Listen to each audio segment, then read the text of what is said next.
Okay, maybe we can start. Okay, great. Hi, everyone. Welcome to the seminar series of the Center for Advanced Studies of the University of Rijeka. My name is Katarina Kušić, and I am now, I guess, technically a former fellow of the center, and I'm currently a postdoc at the University of Bremen. I am very, very pleased to welcome Ivan Rajković for this talk today, who'll be talking on the theme of, and the title of his talk is Equivalences of Life, 3 Ecopopulist Lessons for the Balkan Left. Ivan is a postdoc at the University of Vienna. Before that, he received his PhD from the University of Manchester, and he also held positions at UCL and at the Max Planck Institute for Social Anthropology. We lost your sound. We lost your sound, Kata. You should not move. Sorry, what about now? Yeah, sorry, new office and new computer. So I'll keep it very short. That even previous project focused on the moralization of work with ethnographic research at the Zastava factory, whereas now he's working on new eco-populist alliances in the Balkans. And I had a more eloquent introduction, but since my microphone is sensitive, I'm going to end here and just welcome Ivan and welcome this topic that is both politically relevant and I think academically fascinating. Thank you very much. Thanks, Katerina, and thanks for the invite, both from you and from the center. I'm very glad to be here and to see many familiar faces. Just to say a little bit about the paper. This is a kind of hybrid paper between the ethnographic and anthropological writing that I have been used to and a kind of more an attention for a broader audience, specifically written for the leftist web portal and these kind of lessons, as I term them, or the tensions that we can learn from some of the latest environmental mobilizations, mostly in Serbia, but also in the wider region, for a more general academic as well as activist public. So in the paper, I'll be shifting back and forth between the kind of ethnographic detail that is mostly in the background and a kind of larger bird eye view. And yeah, I'm curious to think this is the first time I'm sharing the material. It is coming up soon, I hope, in the Lefteast and in publication done by the Right for Water, the Right to Water in Belgrade. But I'm curious to test the ideas for the first time with the live audience. So I will once again share the slide. You can see it, all right? Okay, so it's called The Equivalences of Life, 3 Ecopopulist Lessons for the Balkan Left. And sorry, so yeah, I'll first give you some very brief context for those of you who don't know what's happening in the region the last couple of years. So the Balkans have recently been turned into a field site of an unprecedented wave of environmental mobilization. And it all started with the jump into energy transition, which, to align themselves with the Paris Climate Agreement, the regional states have started. And they started out by resetting an earlier initiative to launch over 2,000 small hydropower plants, a nominally green energy technology meant to capitalize on the so-called last wild rivers of Europe. But while being carbon-free, in as much as they do not offset carbon dioxide, small hydropower plants have been shown to create an unprecedented frontier of environmental dispossession. These plants do not use dams but derivation, which means in most of the cases channeling rivers and streams into pipes. So this depletes wildlife, dwindles cattle and irrigation supplies of water, and interrupts subterranean flows. So from Bulgarian fishermen to Montenegrin cyclists, Albanian and Serbian villagers and mountaineers, a mass counter movement has formed against these small hydropower plants in different locales. spread through Facebook groups, protests, and barricades, the so-called River Guardians inspired dozens of other movements against the air pollution, water privatization, and land contamination across the region.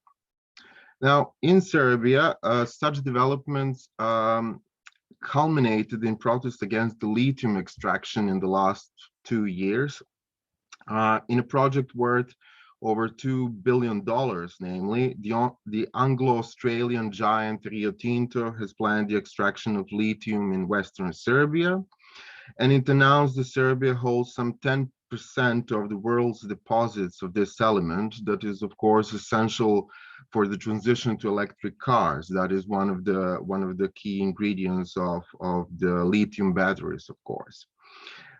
So it has proposed to turn about 850 hectares of land into a mine after 20 years almost of exploration, and it has all but received all the permits to do that by the Serbian state, which saw a very strategic, if not very much a financial interest in all of this. But this development has been stopped by a wide alliance of residents, environmental groups, and a wider public who protested the extraction is not only polluting, but unjust, illegal, and an outright state betrayal. Treason was one of the biggest accusations that was connecting very different protesters, and it only strengthened once the thugs that were proven to be connected with the regime came to attack the protesters in some of the towns that you see on the picture on the right. So after that, it was a kind of a common sense that the regime is indeed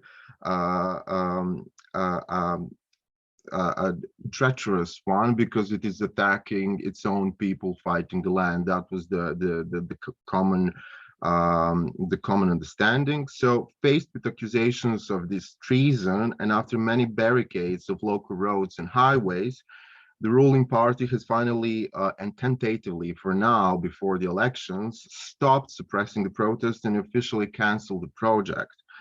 However, the multinational capital is still eyeing the lithium, borate, and gold in the country, while the uprising movements and the opposition parties reinvent environmentalism as a people's struggle against the occupation. What is at stake here is how the global transition to carbon-free energy is being forged in regionally uneven ways. And we have seen that in various ethnographies of the energy transition across the globe. But here, what interests me is a reconfiguration of the inherited relations between the capital and the state, the citizens and the soil, labor and death.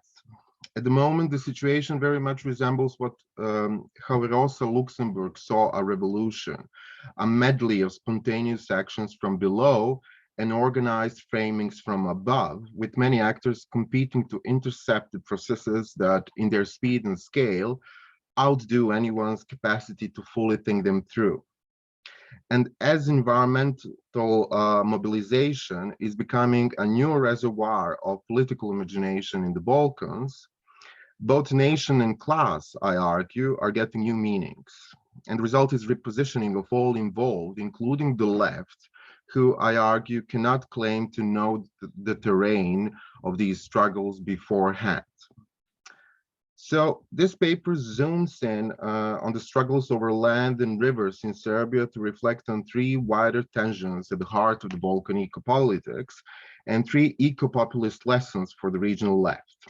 The first is green grabbing, that is the tension between commoning and privatization that structures all levels of environmental action, including the resistance itself.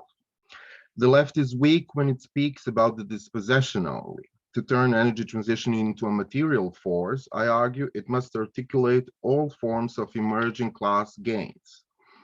The second is the struggle over environmental debt, that is, the ways debts to multinational capital are contested with debts to ancestors who are seen as having died to liberate the land, as we will see.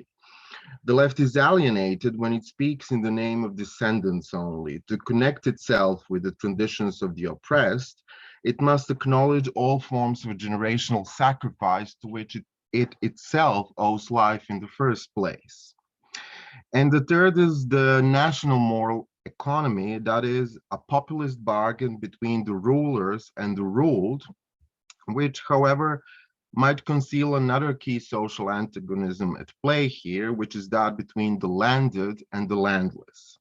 So to really stop the impending expropriations, I argue, the left cannot shy away from the question of how to redistribute the land. But the real reason why ecopopulism is so appealing and yet so thorny, I argue, is because it asks an entirely new question, which is how to account for the exchanges of life itself. Now, yeah, let me know before I go into the middle of the paper. Do let me know if I speak too fast or unclearly, or or if you want to interrupt and so on. Now, to first say what I mean by ecopopulism, which has been in use for a while. Here I refer to ecopopulism as a way of organizing that pits the people against the elites, so to speak, constituting the former as the defender of life itself and depicting the capitalist state as the spreader of death. And I do not use the term in a necessarily derogatory way, I should say that, nor do I imply that populism is inherently right or left-wing, exclusionary or inclusive.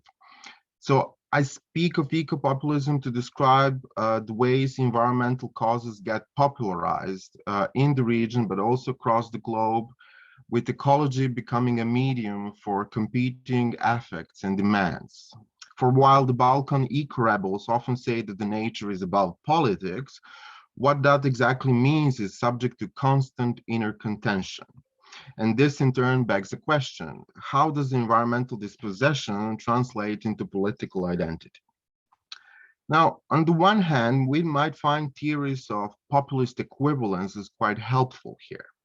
Populism, Chantal Mouffe and Ernesto Laclau have famously argued, is not a single ideology, but it is a distinctive logic of creating hegemony by articulating what they call the chains of equivalence between different social demands.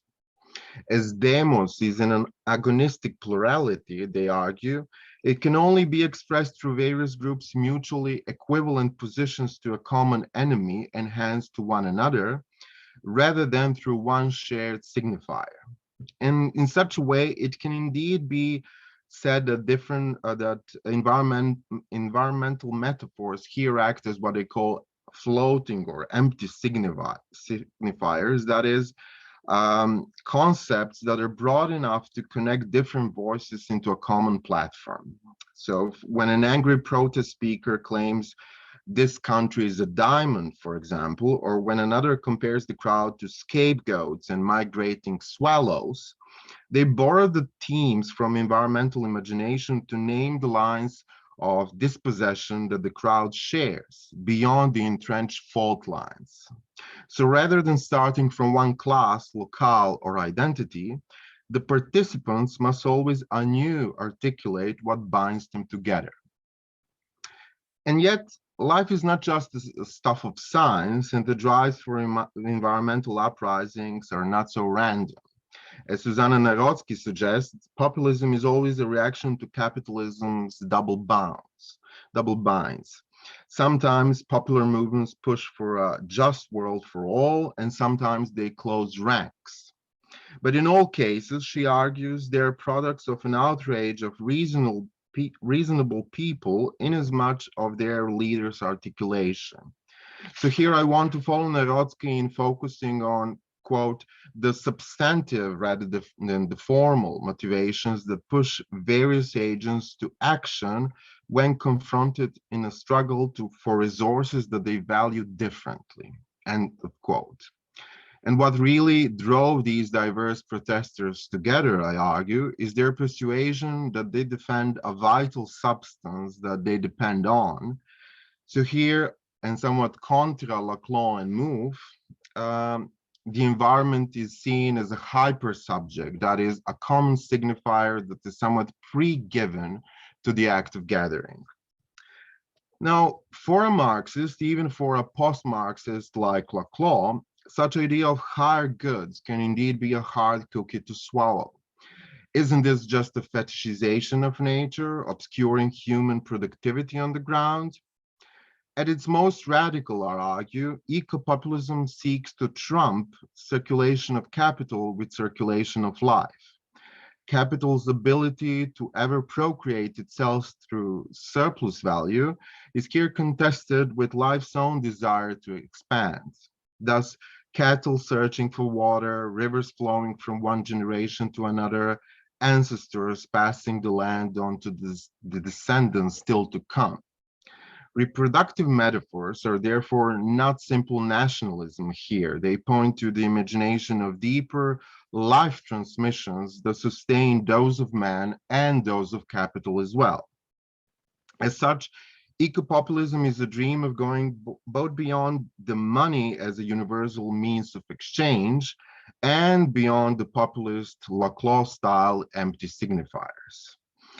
But how that life, however, gets to matter beyond mere biology, of course, is always situated at a specific historical conjuncture. Vital transactions might precede, but they are never separated from those of capital and those of political loyalty. So how do we share the resources we all depend on if we're also differently implicated by them? Who has the right to decide about the land if it has never really entirely been ours? And with whom to establish alliances in the knowledge of the fact that defending one life might actually ruin another being's life?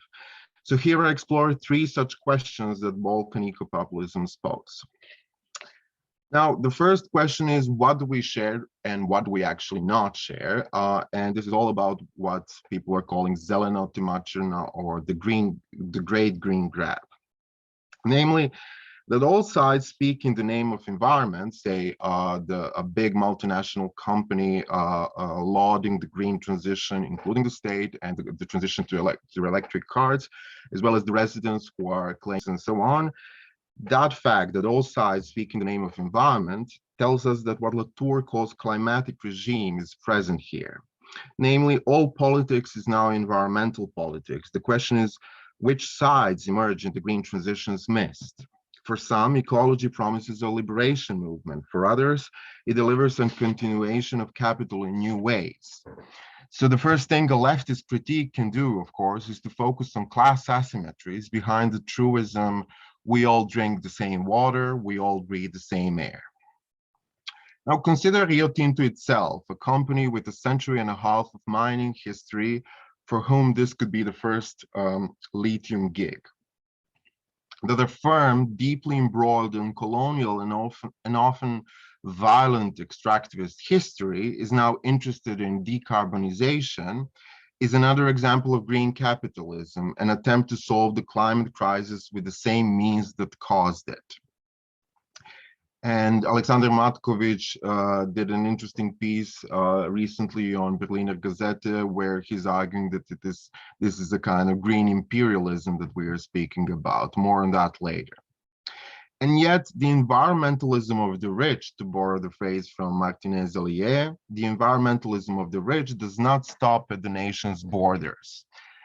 Within them, ecology often becomes a promise of an enlightened consciousness, a bourgeois rediscovery of nature, as long as it does not touch the class redistribution. Such are the local pro-opposition liberal media, such as N1 and Nova S, who have been happy to support the movement until one protest speaker back in September depicted the privatization laws as theft that goes into the environmental predation itself. And then the journalists of these otherwise very sympathetic media towards the protests, they started to wonder whether the movement missed the target and shifted from ecology to politics, which is ironically the very same argument that the ruling regime accuses it for. Now, for many people I know, that speaker was right. After selling banks and factories, they believe the only thing left to sell in Serbia is water, air, and land.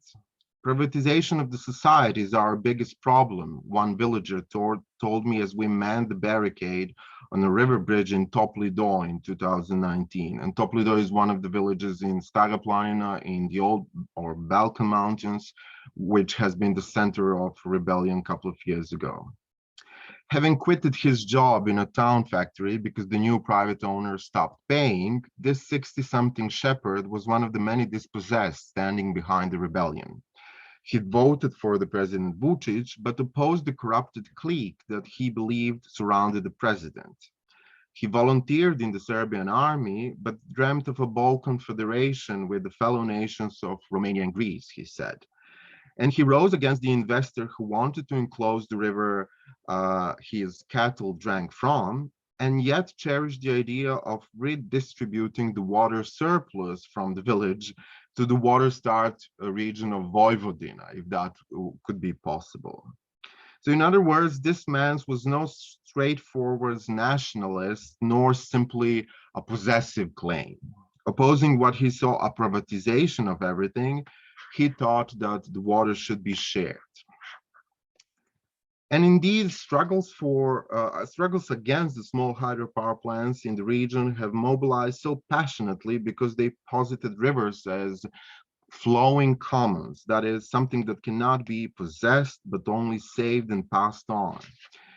In my research among the river defenders, I encountered villagers clashing with investors, fishers undergoing court trials, urbanites sending donations, and the unemployed devoting great amount of their time, energy, and love to protect the streams they cherish. For some, it meant a direct defense of their livelihoods and their way of life. For others, it was an escape from precarious labor in towns and a promise of a self-sufficient return to their grandfather's land. Still for others, it was a promise of liberation from an authoritarian regime and a sense of equality hitherto unknown. What articulated these different desires, I argue, was often an image of rivers as something bigger than oneself, flows running from times immemorial to generations still to be born. Thus, when the South Serbian activists used the slogan Braća I sestre po rekama, or River Brothers and River Sisters, they evoked an expanded kinship. Everyone could be called a river kin as long as they support the vital flows. Rivers thus came to be imagined as the last shared substance, something that unites different actors in their struggle for the streams of life, so to speak, to continue, and against those who would stop them and spread death. And yet, together with such equivalence of use value, came another, that of the market. Because you don't have to be a capitalist to capitalize from the environment. Across Serbia, eco-bungalows are spreading for middle-class urbanites sick of urban stress. Think tanks that were crucial for the liberal transition, such as Beogradska otvorena škola in Belgrade, are now switching to sustainability agendas. And many researchers of the economy, including me, are jumping on the eco bandwagon. So indeed, everything from mineral extraction through green advocacy to ecotourism to autochthonous species breeding is now a new horizon of opportunity for all involved. And in that opportunistic jump, I argue, everyone's declarations of commoning are always compromised by an economy that individualizes their own social reproduction. Even when a villager supports a wider protest in Belgrade, so to speak, they're still faced by the localized paperwork in their own places, say concrete permits to be opposed against the investor or court cases to be won in each case separately.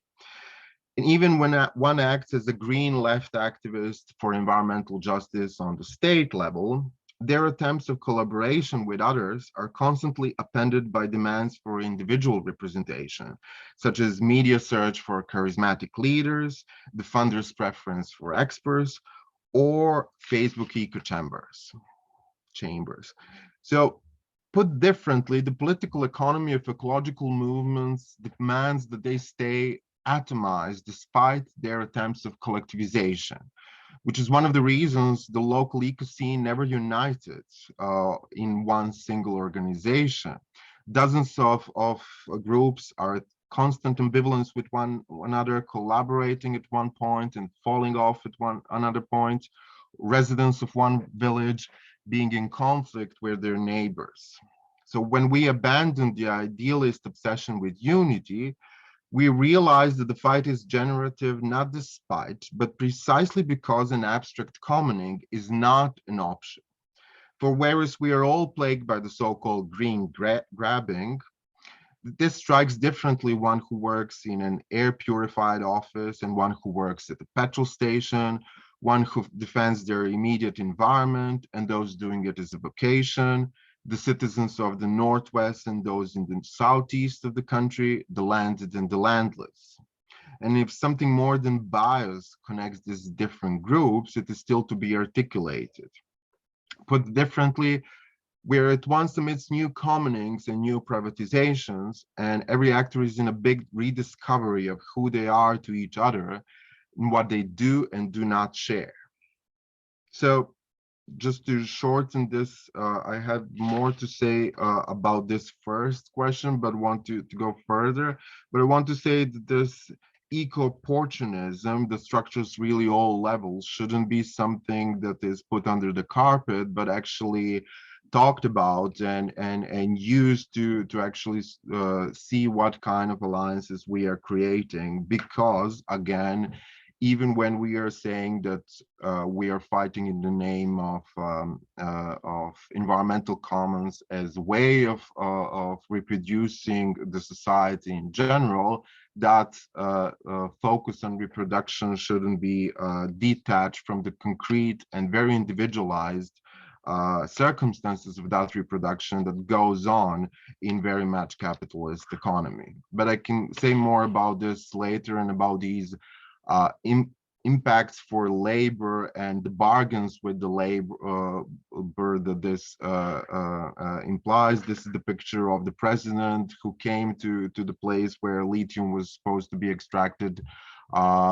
and supposedly not only solved their problems, but also gave them a promise of various other kind of entitlements, like, you know, jobs here, roads here, and so on. So I can say a little bit more about this and about these same kind of bargains that are not only happening at the state level, but also among amidst the resistant movement itself. Now, another specter haunting regional movement is that of imperialism. And this is the second question I want to put here. Whose is the land on ancestral sacrifice and anti-colonial death? Namely, as the European Union seeks to achieve self-sufficiency in green transition on the continent, extraction models once reserved for the third world begin to shift back to its own backyard. And so do the memories of anti-imperial wars, infusing some of the Balkans greens with a characteristically anti-colonial bent. Grabbing of natural resources thus becomes seen as a reoccupation of the country and its wealth. And what here sounds as a classical blood and soil argument, I argue, in fact, opens up a new sense of solidarity with the world's oppressed. When residents' organizations frame their resistance to Rio Tinto, for example, they often cite the company's wrongdoings in the countries of the global south. The massive water population it caused in Madagascar, a civil war in Papua New Guinea, and the destruction of an ancient aboriginal cave are used as references well beyond the NIMBY rhetoric. And for those of you who don't know, NIMBY is not in my own backyard kind of ecological protest. So rather than just placing themselves in the locales that they're defending, they're indeed making these equivalences with the groups that were the subject of a similar affliction elsewhere. They're making similar kind of post-colonial third world equivalents. A vest, anteria, and sandals, we will end up like the Papuans did. One of the protest banners says, replacing a traditional verse on Serbian pride with the fourth world nation's plight. Another opening of universality happens through memories of the World War I, references to which abound in protests against Rio Tinto. As the local legacies of World War II are too divisive, namely separating those who stood with the Communist Party, that is the partisans, and those who turned into collaborationists, that is Chetniks, the World War I serves as a reminder of an united fight, as it were, of a small peripheral nation against the imperial occupation. Key group names and slogans are thus directly inspired by the fight against Austria-Hungary, claiming to carry that past heroism into the present moment. For example, Marš za Drine, Ekoluberska bitka, Odbranimo Cer. These are all the environmental mobilizations right now that are very much using this inspiration from the World War I in their rhetoric as well as in their names.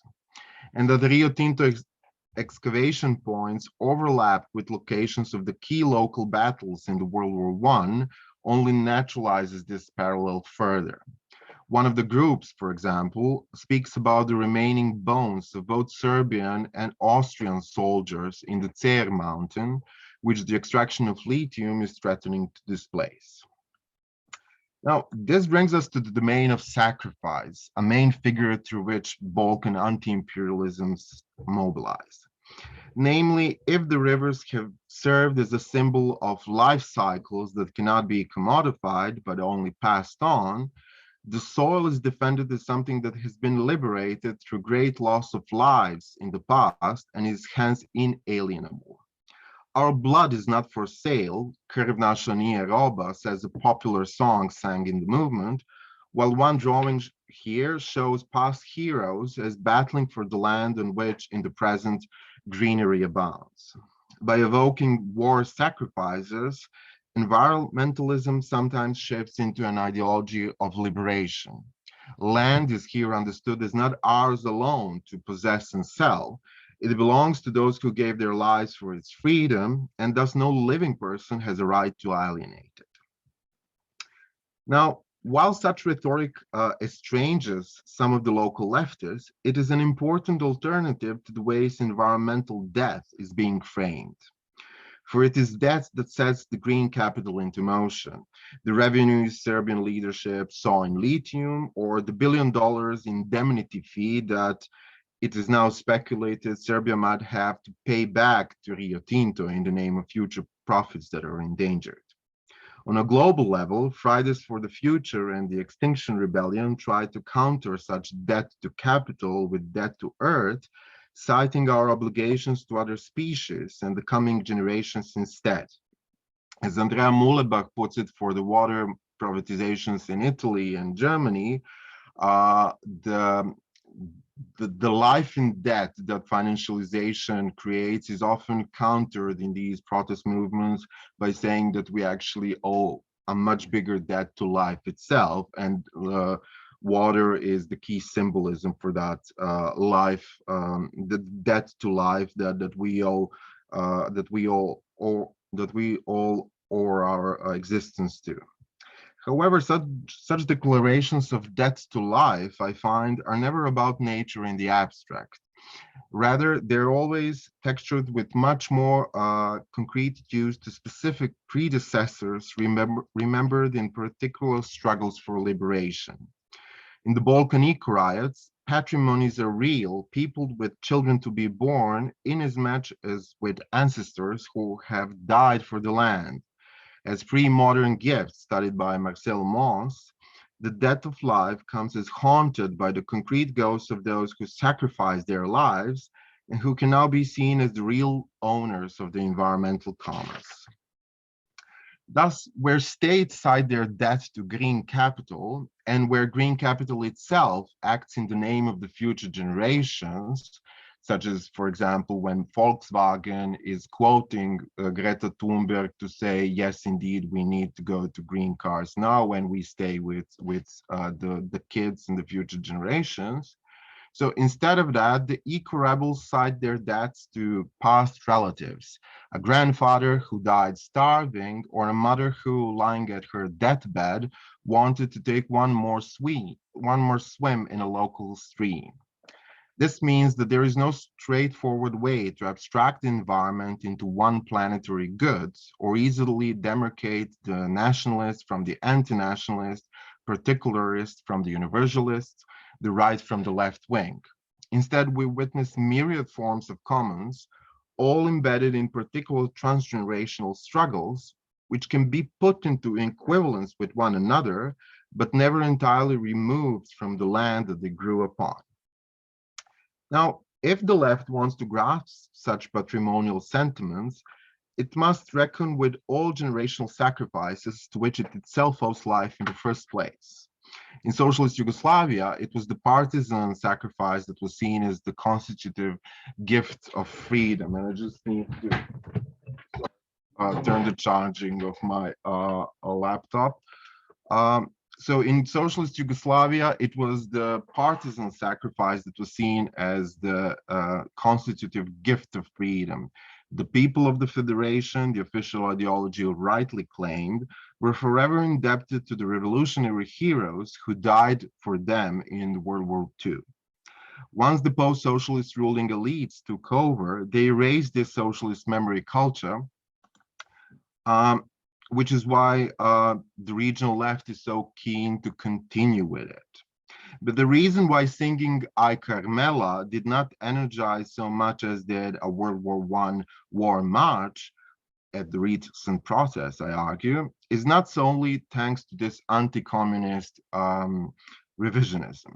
Rather, this is a result of a preceding socialist triumphalism through which the narrative of the partisans' freedom turned into their descendants' privilege. Namely, as many had converted their partisan lineages into entitlements for flats and jobs in socialist Yugoslavia, the narrative of World War II revolutionary sacrifice lost some of its universality, which is why it now moves mostly in the urban circles of highly educated and often identity leftists, all cut off from the aged, empty rural hinterlands where environmental frontier and rebellion takes place. Now, to bridge this class gap, the left must remember that all history is written from the victor's point of view, and even the socialist revolutionary one. The official Yugoslav ideology about the people's liberation movement is not the same as the partisans' actual plight in the World War II, no more than was the King Peter Karađorđević's politics in the World War I, the same as the plight of 1/3 of population who, following him, met their death. As Walter Benjamin put it in his thesis on the philosophy of history, historical materialism always connects with the struggles of the anonymous, the traditions of the oppressed. To conceive the revolution as a progress into a free future rather than acknowledgement of the unfree past, according to him, is nothing more than a social democratic trap. Quote, this training made the working class forget both its hatred and its spirit of sacrifice, for both are nourished by the image of enslaved ancestors rather than that of the liberated grandchildren. So to put it differently, there is no communist sacrifice without the pre-communist sacrifice. Both are connected with within the same transgenerational experience of the oppressed. And there can be no vanguard green left without the traditionalist elderly here.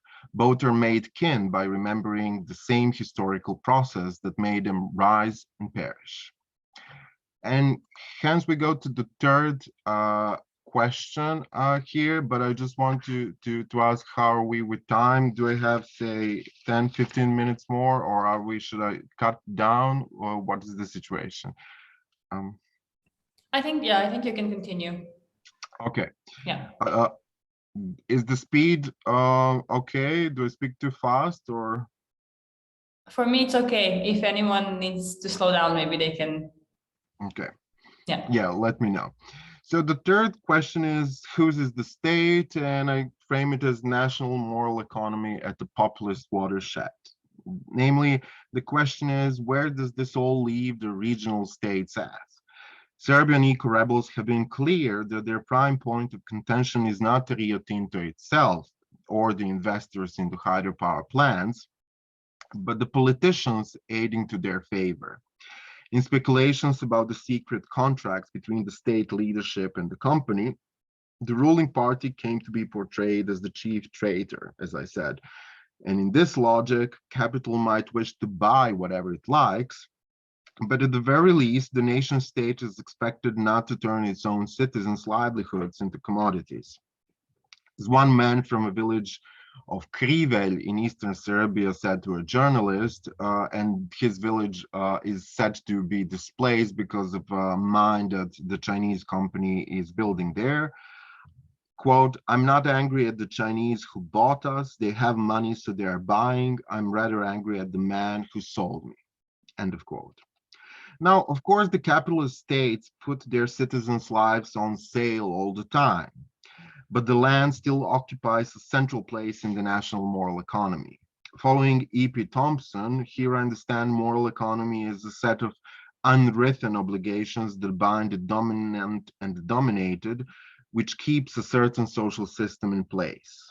And arguably, it was the land ownership that was at the center of such state-people bond in modern Serbia, from Duke Miloš giving the land to settlers after autonomy from the Ottoman Empire was won, to the mobilizations in World War Wars and the Yugoslav conflicts, which, in their different ideological shapes, were all couched as saving one's herd, saving one's home against the invader.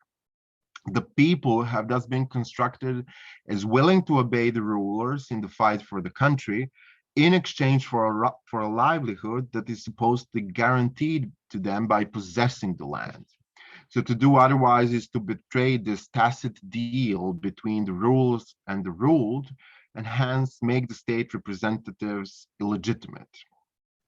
And this is why I think that the treason was so salient trope in the latest mobilizations, and why the question of land and of who owns the land and who is forced to sell it was so important. For example, the minister who was the minister of the minister who was in account of these kind of displacement is herself a refugee from Bosnia. So a lot of the protesters were shocked by the fact that somebody who was refugee herself is now putting her own co-patriot, so to speak, into displacement. Or when Novak Djokovic was put back by the Australian state back to Serbia in this affair of Australian Open a couple of months ago, the residents in the Jadar Valley egged and attacked the Rio Tinto's office in the town of Loznica, and their argument was that the same state that is refusing the entry of the tennis player #1 in the world is now the same state that is sitting, whose representatives are sitting in the national board in Serbia, accountable for the Rio Tinto project, and deciding about the displacements of Serbians. So this is about, who gets to be displaced. And this is also why these accusations of treason shake the hegemony of the ruling bloc, for they question the basic assumption of sovereignty that the liberal nation states rest upon. For his part, the Serbian president tried to deflect such critiques by denying he took any money from the company and symbolically aligning it with the residents. And the hasted cancellation of the project should be thus read as the regime's attempt to save face before the elections. But simultaneously, Vučić tried to spin a new division. The residents of the Jadar Valley, he claims, act in the name of selfish interests, undermining the country's need for development, while some of them willingly sell the land, pitting those who would profit from the mine against those who would profit from its cancellation. Vučić here points to the core dichotomy behind the seemingly all-national rejection of the lithium extraction. And this is about a tension between the landed and the landless. And by this, I gestured not necessarily to those who have and don't have the real estate, but I really speak about those who have the means to live on and profit from the land, and those without those means. And the latter, those who don't have those means, are really at the centers of this debate. They're often the ones who willingly sell their land. They're often the ones who are being accused to be sold souls and so on. So any future public discussion about lithium extraction, including a national referendum, which might happen, will be affected by this gap. And in not so distant future, therefore, the left will have to muster its own response to the question of how to redistribute the land itself. Now, to conclude, and this is a very working conclusion of what might seem as two disconnected threads, but to go back to Susanna Narodsky's claims about populism in general, she says that when faced with an inability to erase capitalist monopolies altogether, popular mobilizations can often refrain to defending particular entitlements, that is, one's own nation, one's own class, one's own eco-zone. This is a freedom for some that becomes a privilege in the eyes of others, and in turn generates new forms of resentment. So currently, Balkan eco-movements are at precisely this populist watershed.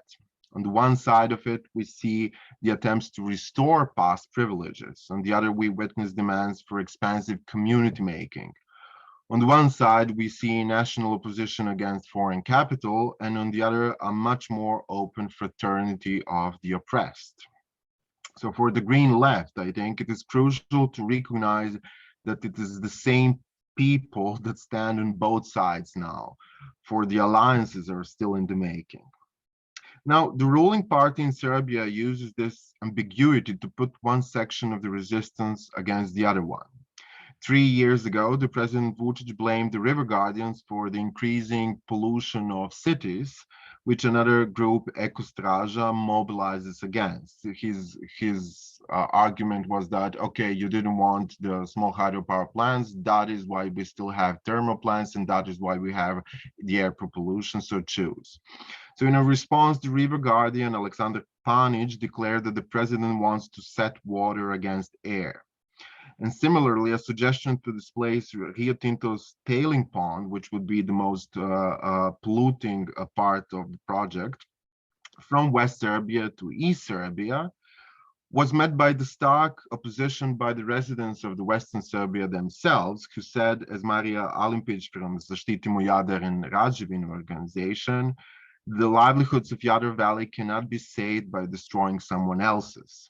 This consciousness of the externalities of resistance, that is, that saving my life might mean ruining another one's, is also present among those who say that we cannot really reject lithium extraction in Serbia while still using the cell phones sourced by African and Asian countries' child labor. And for example, the water rights activist Ivan Rajković often frames the local environmental riots within wider Balkan struggles over labor, women's subordination, and global climate justice. But such attempts to forge a trans-environmental solidarity, I suggest, only work when they create palpable bonds of reciprocal transactions between concrete groups in question. When not, and when certain groups feel left out, as one's East Serbian organization felt omitted from a joint alliance and a protest, they break off and form renegade cells.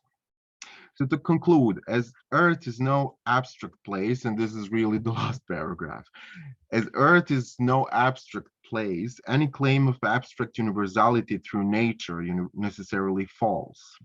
And so does any sloganeering over survival, left or right, when it does not acknowledge the asymmetries that the work of social reproduction necessarily creates. New class climbings, generational patrimonies, and land attachments are thus no mere aberrations from a genuine eco-socialism stance here. Rather, they point us back to a reality in which all reproduction, human and non-human, occurs only through the bodies of those who, despite being singular, are bound to commensurate and exchange themselves. This is the ultimate lesson of ecopopulism. The defense of life occurs only through the concrete lives of those who enter the exchange. And this is where the Balkan eco-rebels seem to agree with Laclau, with Ernesto Laclau, namely in saying that we indeed share no common ground except the fact that we all depend on that monstrous vital exchange chain to continue.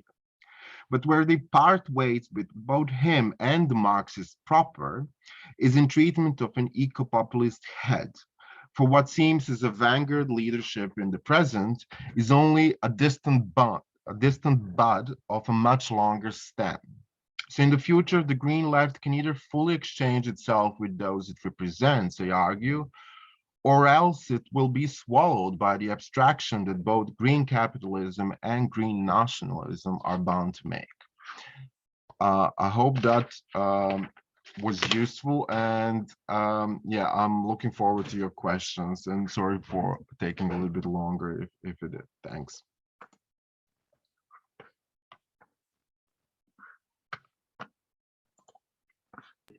Thank you very much, Ivan. That was really great. Yeah, thank you. So now we're going to open for the Q&A. You can either raise your hand and turn on your audio and camera, or you can write in the chat and I'll read it out, whatever you prefer. I guess while people are kind of gathering their thoughts, maybe you could update us on kind of what are some of the practical outcomes of these struggles. And I know that things are now kind of in the air before the elections, especially with the Rio Tinto investment. But even with the hydro power plants, there were some kind of very concrete successes as well. So if you could just kind of tell us a little bit about the outcomes themselves while people get more conceptual questions going. The practical outcomes of this dynamic, or what could be the practical advices? And I'm not, yeah, I don't think I have the practical advices of the latter kind, but yeah, I just wanted to be very concrete with this, and I placed it in the end for the discussion because it's a bit of a sensitive topic. For example, Toplido, as you know, was a big environmental justice icon. This village with really beautiful wild nature on the very border, very much undeveloped, and yet precisely because of that inaugurated into this icon of dying out and having to revive and so on. And it attracted all sorts of supporters from all over the country and beyond, because it was seen as, you know, the symbol of the wider dispossession, and that the environmental struggle was coming at. And, you know, a couple of years later, Toplido did manage to defend its rivers, but it fell off mostly with the surrounding villagers. Every village on Old Mountain now has its own organization, its own festival.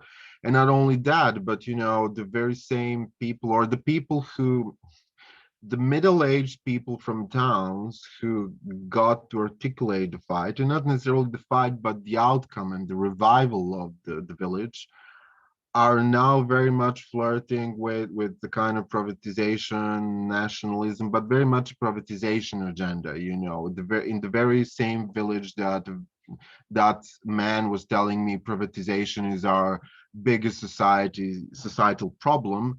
Now a street is named after Mita Gaga, who was the local investor into hydropower, big hydropower, back in the Kingdom of Yugoslavia, you know, and whose hydropower plant indeed enlightened the whole area, you know, with electricity. But in the first place, he built it for the sake of his own factory, you know, and he was a big man and a kind of, you know, capitalist, very much coming from the village, but also acting as the you know, king's best friend and representative in the parliament, and a collaborationist, some say, some not, and so on. But he was, you know, somebody who privatized de facto the river for his own factory, and then sold electricity to the town and to the state, which is very much what the new investors into small hydropower plants were planning to do. So I find it very illuminating that in the village that was, you know, saying we will defend our river until death, and we will, be against the investors because they're commodifying something that is shared. Suddenly, you are lauding an icon, making an icon of a proto small hydropower investors who just happen to be a good capitalist because he was a local patron. And I think this kind of ambiguity, whether we are against a foreign investor or an investor out of the land, or we are just, or we are against the commodification as such, it was present all along in the movement. And that kind of ambiguity created new sources of class wins in the areas that were defended and are now turning to be ecotourist grounds where, obviously the wealthier, even the wealthier of the movement have the right to profit more.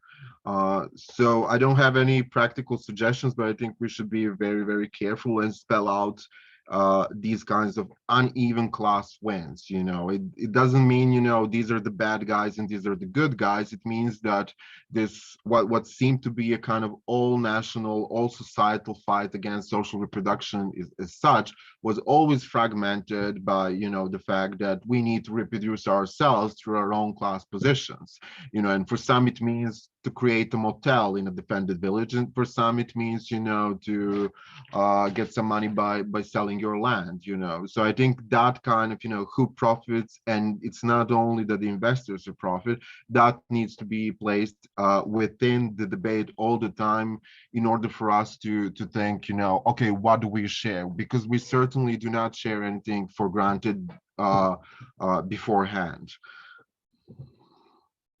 Yeah, I guess like everyone is involved in some way. I think that's the difficult. Yeah. That's the difficult part. The bigger part of this text comes up has a little bit more details. This is what I kind of shortened at the end of the first question because I knew it will run out of time. And also, as you said, because it's the pre-elections time and some of the coalition politics around the green left is forming with, I think, for the better and the worse of it. I don't want to be too much detail before that comes out, and then I think we need to speak about these tensions, but not also make the trap of individualizing the conflict, as in many cases this happened, and people are simply accusing each other for taking the money, and which is why a lot of these organizations fell apart. Thank you. Does anyone have any questions? Tena? Yeah, thank you so much, Katina, for organizing, and thank you, Ivan, for this super interesting lecture on a very, very important topic.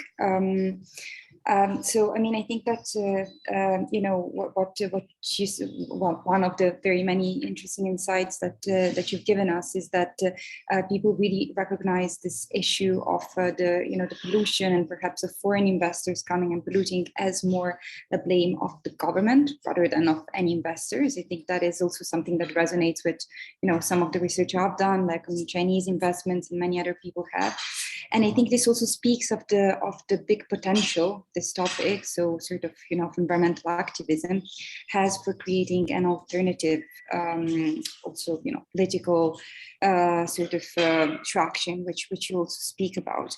And I was wondering if I could push you to elaborate a bit more on this, on the conflict among the protesters, meaning on the different stances that protesters take. And let me just share also a quick blog by Jelena Vasiljevic, whom you will know. She's also a candidate with Moramo for the Belgrade City Council this Sunday. So definitely on the green left side, but she's also a super insightful researcher. And she found, in research that it was not only left-wing activists who were emboldened by these issues, but that it resonated also with far-right type of tendencies.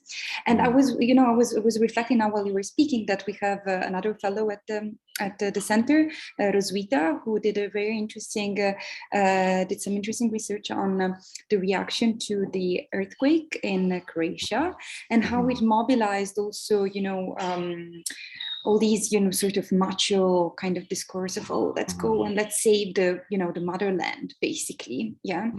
So something that was that started as a compassion, as something, sort of, well, let's say more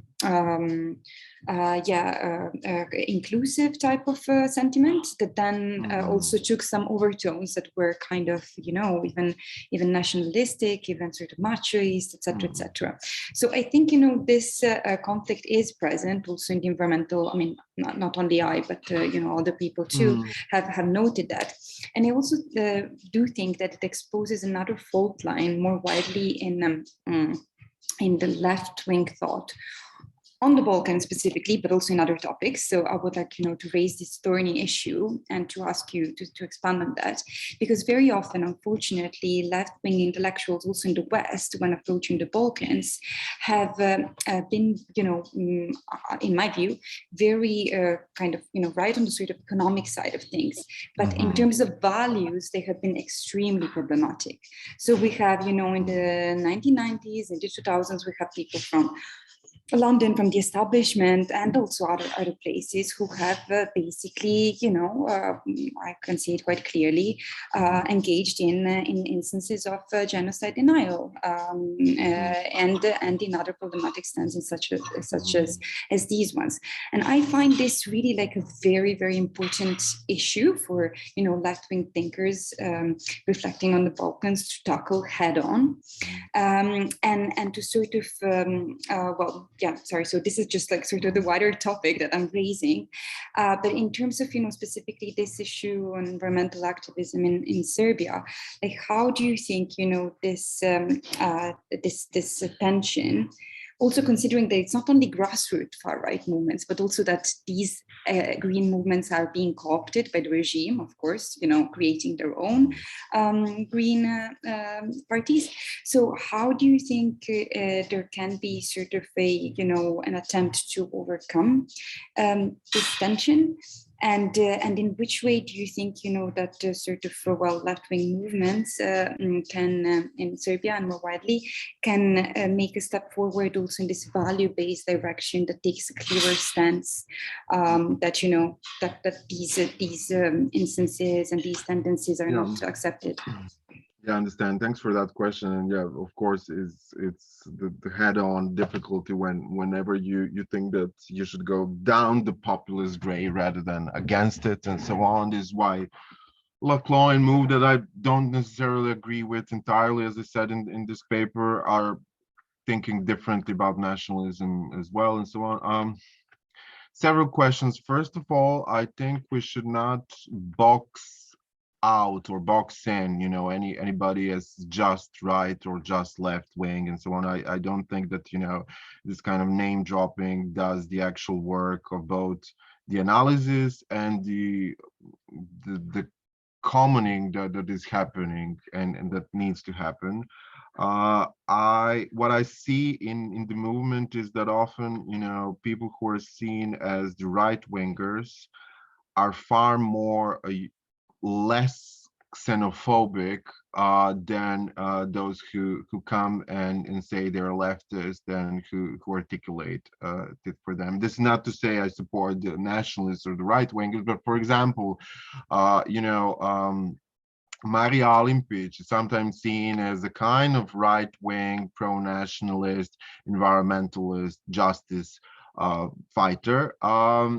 And yet she was the loudest one who was saying there is no green transition if it's not just transition. She was the one who was mentioning the most all these kind of atrocities and environmental damages that Rio Tinto was doing in Madagascar and in Papua New Guinea and so on. So what seems to be as the kind of nationalist or right-wing or at least patriotic discourse is much more open to seeing this in a broader global picture and to create these kind of solidarities, rather than some of the liberal leftists at least who would say, oh, this shouldn't happen in the normal country, in Germany this wouldn't happen, and yet for Marija Alimpić and others, precisely that kind of Balkan exceptionalism, that we are part of Europe and therefore we shouldn't be polluted. For them, that is the racist thing. So I find that as kind of, I find Ljilja Bralović, Marija Alimpić, various people from West Serbia were seen as kind of, from various leftist parties, they were seen as somebody that needs to be supported, but not too much, I think. But when you hear their discourses and what they actually say, I think they're far more universalists than some of the others. And the second is the co-option that you mentioned. Of course, the state is co-opting the movement by creating the copycat parties, the so-called green parties that, one needs to, just to gaslight the population to vote into kind of fake green movements. But then that is the much bigger picture, who cops whom and who extracts from what. When in Rakita village, the river pipe that the hydropower plant was functioning on, it was to be symbolically destroyed, just symbolically, because a mass of people cannot destroy it. And what I saw, is that it is actually tattooed nationalist men who came and who actually did all the work. And, one person who is one of the leaders of the Alliance Moremo, who just came and streamed it, and didn't actually exchange himself, so to speak, beyond those networks that he already knew from Belgrade, middle class, urbanite, highly educated, and so on. So I'm really, starting to think that the kind of identity leftism is starting to create its own class cooptations in Serbia and in the region, where you can say, oh, these are the resident struggles, these are the nimbus struggles. In the worst case, they are the nationalist ones, but we are here to reform them and to show them the way. And yet, it is never, the left was never really present in these local fights, precisely because they're out of city, So I think for us all, it really means not we should go with the right or with the nationalist, but as I said, with that example of that person, who was for sharing the land and for a wider Balkan Federation, and yet being in a war where he was fighting Albanians, I think people are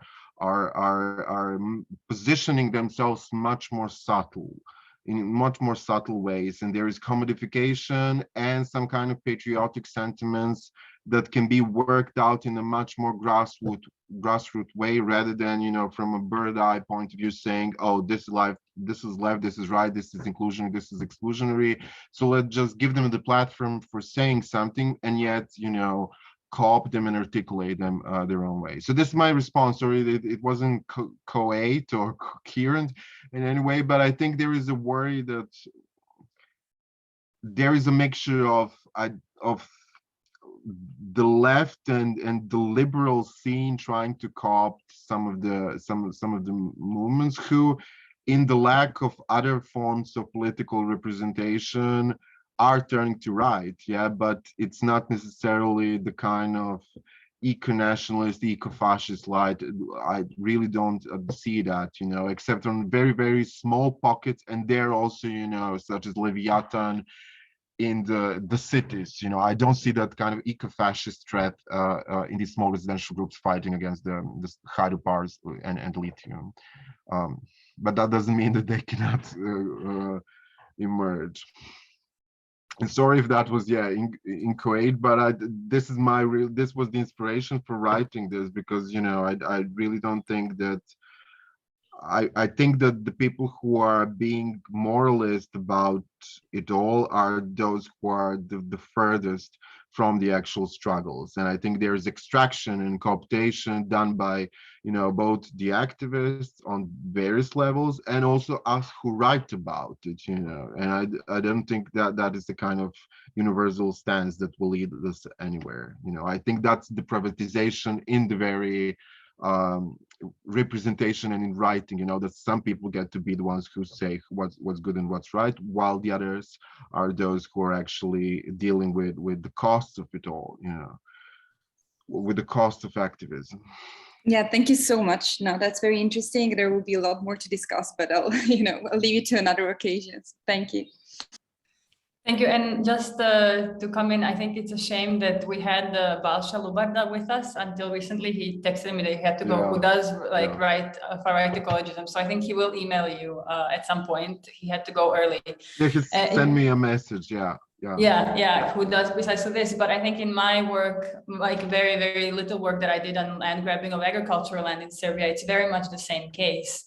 And I think there is something to be said about the difficulty of doing political work and research in these rural areas in the Balkans, which are just more difficult, I think. And precisely, I think there is something on the researcher side that we like to work with people who we consider, with whom we sit at the table and agree on everything. I think that's, at least for me, that was really a continuous challenge when working with people in agriculture.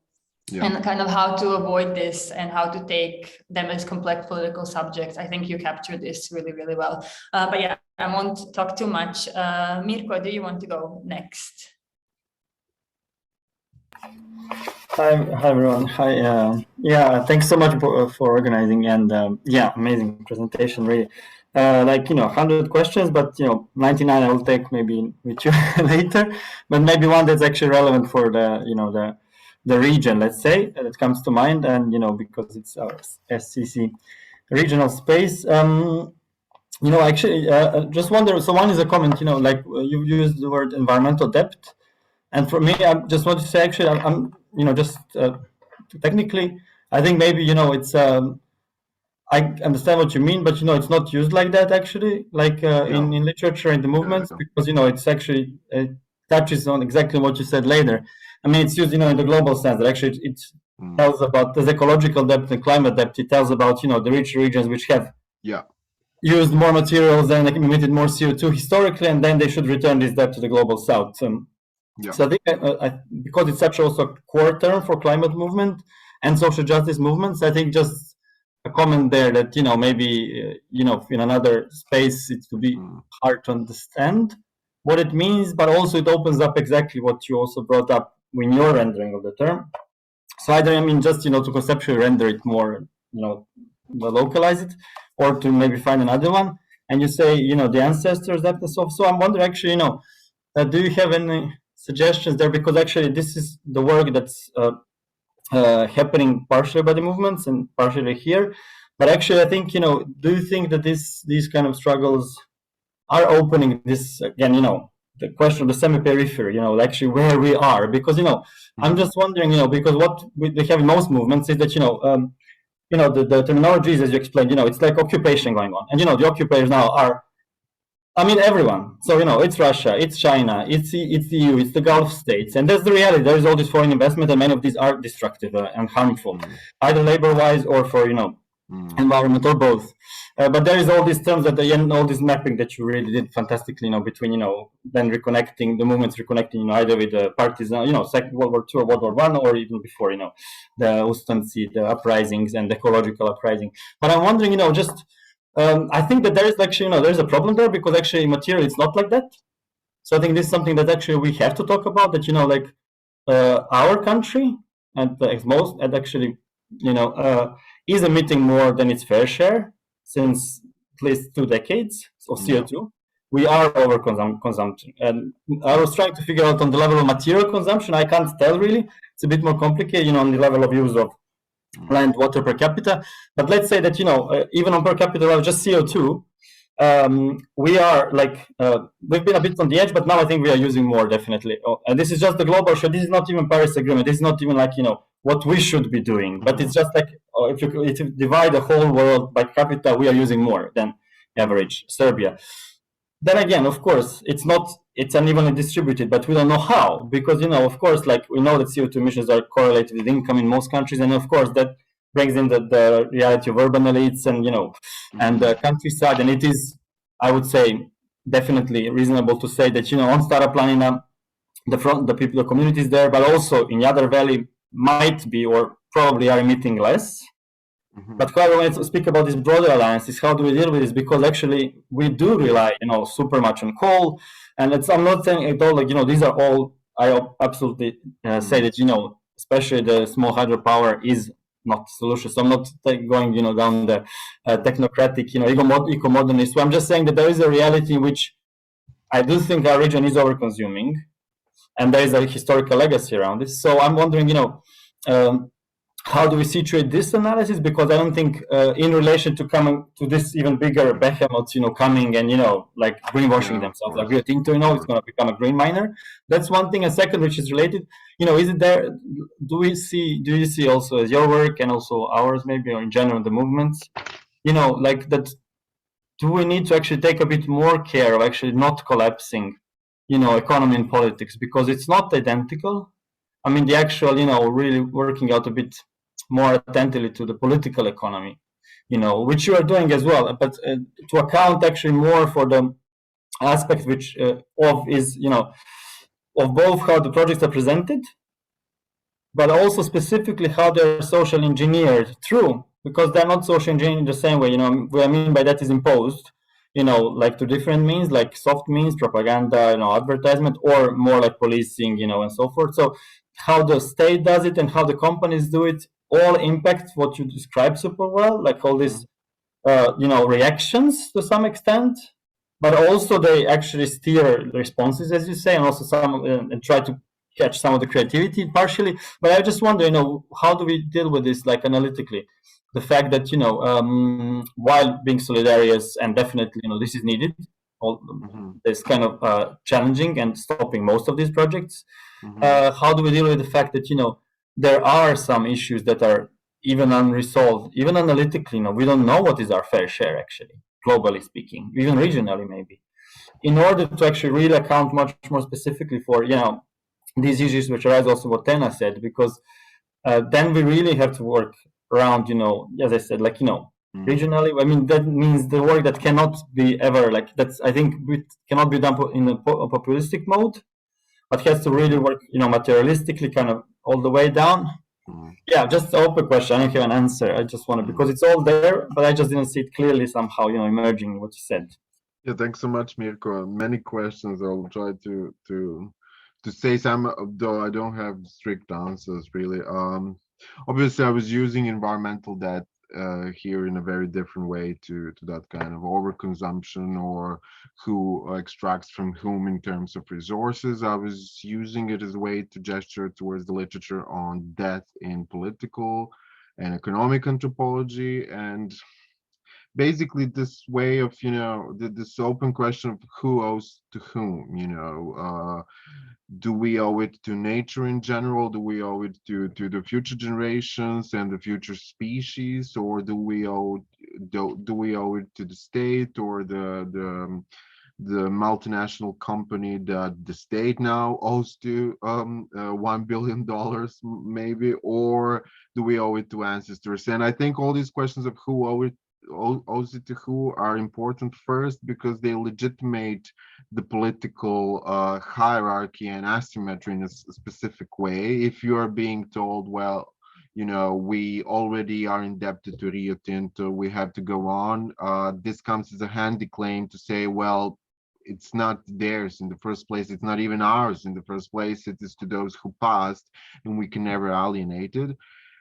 And also there is the kind of, there's a different way of relating to the surroundings there, which is not commodifying, because the commodification and that kind of gaze over empty nature, as it were, that can be just, conquered, doesn't happen only in the extractivist projects, as you know. It can also happen in various ecotourist projects. It can happen very much in the name of ecology and so on.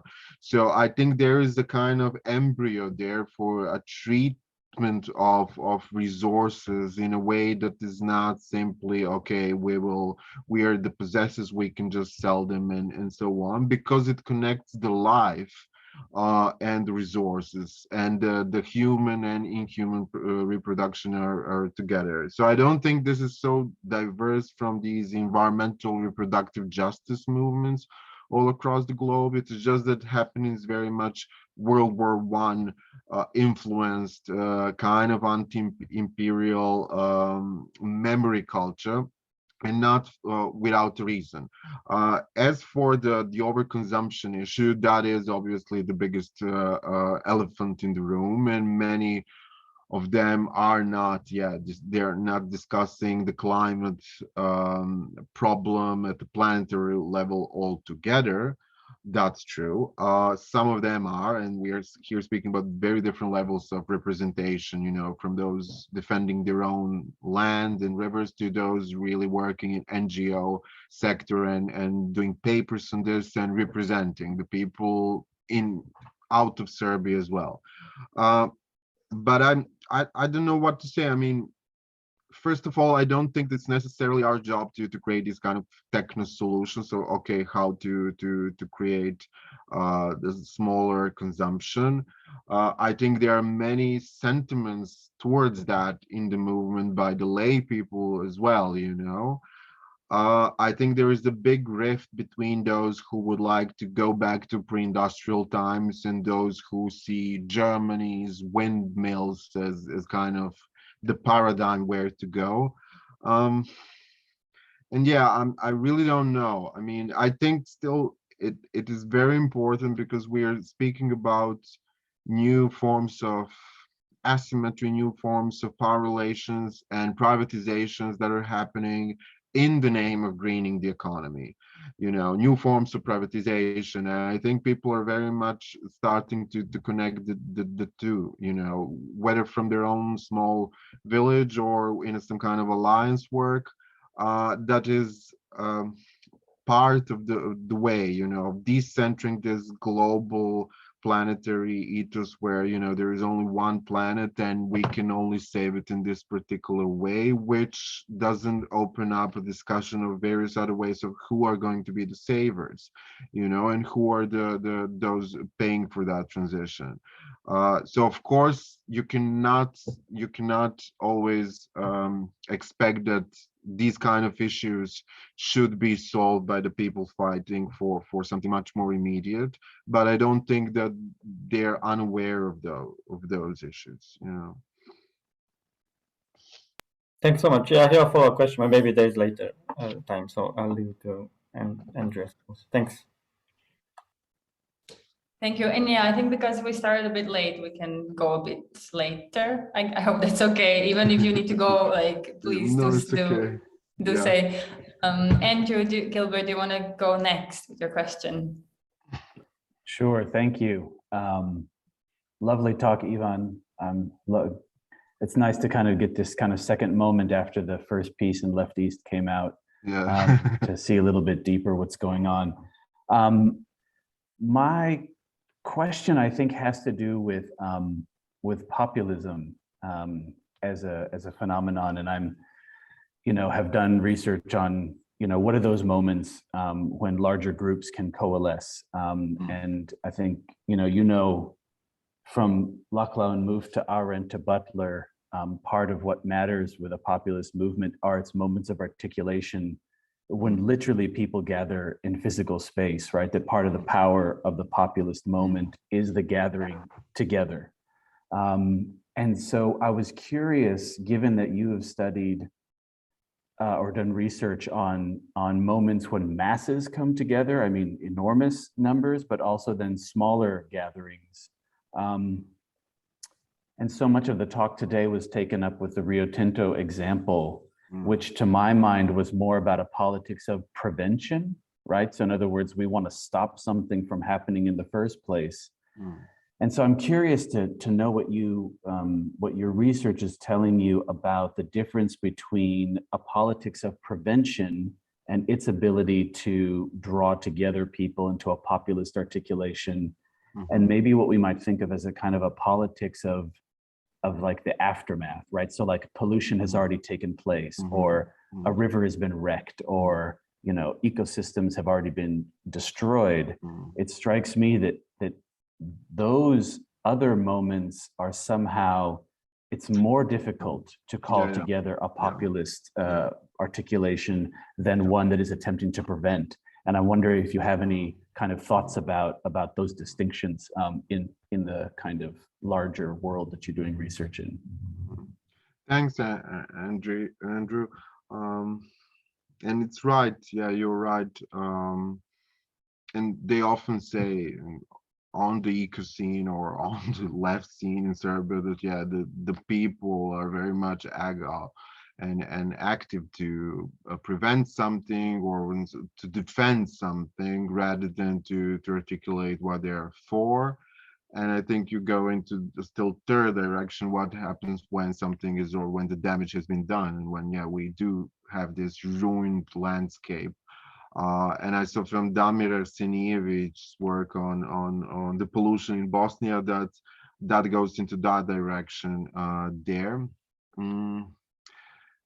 Not sure really whether the distinction is so straightforward to say, because yes, on the first hand, and to say, first of all, to say that this paper, because it was written in a particular point of view of with this lithium protest, anti-lithium protest, it didn't specify so much on how the eco-populist organizations go together, which was very much based on my River Guardians field work, and I write about that in some other piece. So I didn't focus on these coming togethers so much here at all. But what I would say is that, you know, a lot of the people who were coming together, say, to defend the rivers, first of all, they were speaking from their own points of view, you know, as mothers, daughters, soldiers, veterinary doctors, and so on, from very different positions, social, generational, gender positions. They were trying to make a kind of common language, you know, both on these small acts of gathering and in bigger protests, and for all try to use the nature and what are we defending, as if the nature was not ruined and extracted altogether. But when you grab behind, you know, when you go deeper, both in those public speeches and speaking to them or how they relate one to another, you realize that they do come from very, you know, ruined histories. You know, you see a woman who basically declines all kinds of jobs because she doesn't want to you know, work for a small wage without much schooling and so on, after her marriage fell apart and so on. So she was constantly in and out of jobs, living with her father again in her 40s, 50s, really a refusal of work, you know, from a very kind of disenchanted, disappointed life story. And yet finding herself in this top Lido, where she was very much organizing a lot of stuff for 3 months, basically for free, you know. Or you see a person who comes to the stage and tells a story of a family where one person gets a cancer and another gets out of job and so on. And then he says, well, that is my family, you know, I'm actually speaking about my family. So I think a lot of people, especially the unemployed, were for me very interesting here. And I think a lot of them in the midst of it, even if they were not speaking about work, they were speaking from a position where really they were either out of work or unable to find it, or living on very, very small amounts of money. And in various, you know, ruined stages of life, you know, in very different singular ruinations. So I think that is there, you know. You might think that, okay, these people are preventing something and they display it as pristine nature and so on. We need to defend the river stream, we need this, we need that. And yet they are voicing a lot of aftermaths of previous violences already, you know. So I think that's there, and that's why I find the populism, even if I'm still ambivalent about it, a way to go, because it allows us to see how the different singular histories come together and how they come apart. You know, otherwise, if we just think about it, okay, this is the project for the commoning or this or that, it doesn't speak about all these singular wounds and singular desires, you know, that do somehow find a common language. So that would be a preliminary answer, yeah. Thank you so much. And I think also this thinking about the aftermath, I think also with these instances that you study, we kind of do have this spectacular resistance, or if the mind open, it would be like a spectacular dispossession. Whereas I think with many wounds, environmental wounds, especially in the region, they're very slow processes. And then I think it's much more difficult to really conceptualize or draw attention to them. So I think it's also something that should be thought about if we're talking about environmental politics more generally. Does anyone have any more questions? I have many, but I will save them for an email or a coffee. Thank you so much, Ivan, for such a wonderful lecture and for making us think and talk. And thank you everyone for attending. This was my last official event as a CAS fellow, but I will be back. Thank you, Marco Luca, thank you, Sanya, thank you, Lucia, thank you, Tina, for organizing and supporting. And I think the program is back next week. Yes, next week. So it will be published on the website and on the mailing list if you are interested. Thank you all very much. Exactly. Thank you very much, Katerina, and thank you, Ivan, for the lecture.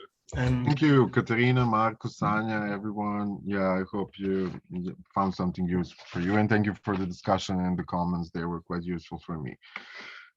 Absolutely. And I hope we'll have a chance to continue the discussions and continue them live as well. That would be that would be nice. There's a lot to talk about, especially in the broader regional context, which I found a bit kind of, what's the word, cheating here, because there is the Balkans in the title, and yet it is mostly about Serbia.